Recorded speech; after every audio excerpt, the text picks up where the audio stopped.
Friends, good afternoon అందరికి. చెప్పే కదా నేను వ్యాలంటైన్స్ వీక్ అయితే చేయట్లేదు. సో అందుకని మార్నింగ్ వీడియో అయితే చేయట్లేదు. ఆఫ్టర్నూన్ అయితే మనకు కావాల్సిన టైం ఉంటుంది, అందుకని నేను ఆఫ్టర్నూన్ అయితే వీడియో చేస్తాను. చూడడానికి ట్రై చేయండి. ఈ వ్యాలంటైన్స్ వీక్ అన్న రోజులు వ్యాలంటైన్స్ వీక్ అయిపోయాక ఒకవేళ ఏమైనా టాపిక్స్ ఉంటే మార్నింగ్ చేయడానికైతే ట్రై చేస్తాను. ఒకసారి నా వీడియో చెక్ చేయండి, నా ఛానల్ చెక్ చేయండి. సరే, డైరెక్ట్ టాపిక్లకు వెళ్ళిపోతే నేను మీకు చెప్పాను కొన్ని టాపిక్స్ మీ వీడియో చేస్తానని చెప్పి, రాముడు గొప్ప రావణుడు గొప్ప అని. సో ఫస్ట్ త్రేతాయుగంలో ఉండే రాముడు కాబట్టి రాముడి నుంచి వచ్చేద్దాం. రాముడు గొప్ప రావణాసుడు గొప్ప. నా దృష్టిలో ఇద్దరు వన్ టైప్ ఆఫ్ ఈక్వాలిటీ ఉంది నన్ను అడిగితే. ఎందుకంటే ఇప్పుడు రాముడు తీసుకోండి, తండ్రి మాటిని 14 ఏళ్ళు వనవాసంకి వెళ్తాడు అండ్ వైఫ్ని చాలా ప్రాణంగా చూసుకుంటాడు. అండ్ వచ్చాక 14 ఇయర్స్ తర్వాత తన రాజ్యాన్ని కూడా బాగా పరిపాలిస్తాడు. అండ్ వానరులు ఎవరైతే ఉంటారో హనుమాను, సుగ్రీవులు, వాలీలు ఎవరైతే ఉంటారో వీళ్ళందరినీ ఆప్యాయంగా చూసుకుంటాడు. వీళ్ళ వల్లే ఇండియాకి శ్రీలంకకి బ్రిడ్జ్ ఎందుకు వచ్చిందంటే ఈ వానరులు బాగా చూసుకోవడం వల్లే. అండ్ రాముడికి ధైర్య సాహసాలు ఎక్కువ. ఈయన గురువులు వచ్చేసి అగస్త్య మహర్షి అండ్ కొంత వ్యాస మహర్షి, వీళ్ళు చాలామంది ఉన్నారనమాట. ఒక 2-3 మెంబర్స్ ఉన్నారు నాకు తెలిసి. ఇదనమాట. సో ఈయన గ్రేట్. చెప్పుకోవాలంటే బాణాలు బాగా విసురుతుంటాడు, అంటే యుద్ధ నైపుణ్యం బాగుంది. అండ్ అటు నుంచి వచ్చేసి బలవంతుడు, భారీకాయుడు. అండ్ మనకు తెలిసిందే, మీరు రామాయణంలో ఆయన వర్ణిత అన్నిటి ఉంటుంది, కావున చెక్ చేసుకోండి.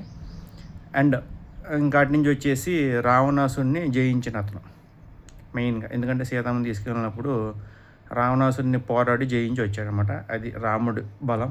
నేను షార్ట్కట్లో చెప్తున్నాను, ఫుల్ వీడియో చేస్తాను తర్వాత. అండ్ రావణాసుడు దేంట్లో గొప్ప? రావణాసుడు శివభక్తుడు నాలాగే. అండ్ ఆయనకి వీణ వాయించడంలో ప్రావీణ్యం ఉంది. ఆయన దశకంఠుడు అంటారు. ఆయనకి ఉపనిషత్తులు, వేదాలు, 6 ఉపనిషత్తులు, 4 వేదాలు, ఋగ్వేదం, యజుర్వేద, సామవేద, ధర్మవేదాలు అన్నీ ఉంటాయి కదా, ఈయన చదివారు. 6 ఉపనిషత్తులు చదివారనమాట. ఆయన గ్రేట్ పండితుడు. అండ్ లంకా రాజ్యం ఏదైతే ఉంది, ఇప్పుడు మనం శ్రీలంక చూస్తున్నాం, అది లంకా రాజ్యం అనమాట. అప్పట్లో రావణుడిది. దాన్ని బంగారు రాజ్యంగా చేశారు. అండ్ రాముడికి సరితగా పోరాట యోధుడుగా చెప్పుకోవచ్చు అనమాట. రావణాసుడు బాగా తపస్సు చేసి శివుడి నుంచి వరాలు పొందాడు. లైక్ భూమి మీద రక్తం చెందితే చనిపోకూడదని ఏదో ఉంటాయి, కొన్ని ఉంటాయి కదా, అలా అనమాట.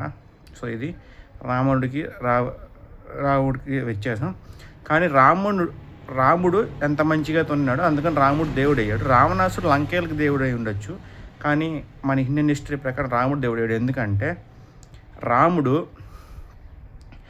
రావణాసుని చంపాడు. ఎందుకు? రావణాసురున్న దుర్బుద్ధి వల్ల, వేరే స్త్రీని చెడగొట్టాలనే ఆయన ఉద్దేశం వల్ల రావణుడైతే చనిపోయాడు అనమాట.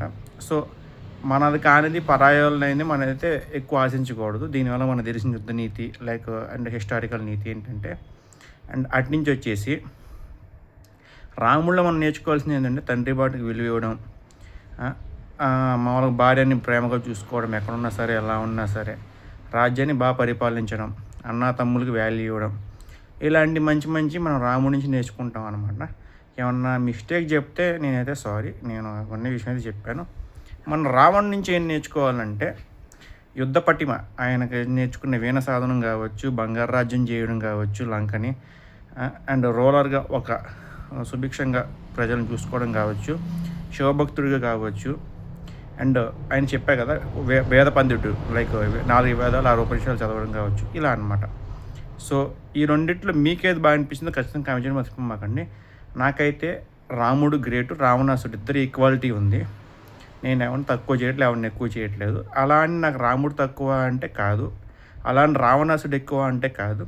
అన్న విషయం అయితే మీకు చెప్పాను. ఇదన్నమాట టాపిక్. రాముడు గొప్ప, రావణాసుడు గొప్ప, వీళ్ళైతే 5 నిధులు గొప్ప, మీకైతే చెప్పాను.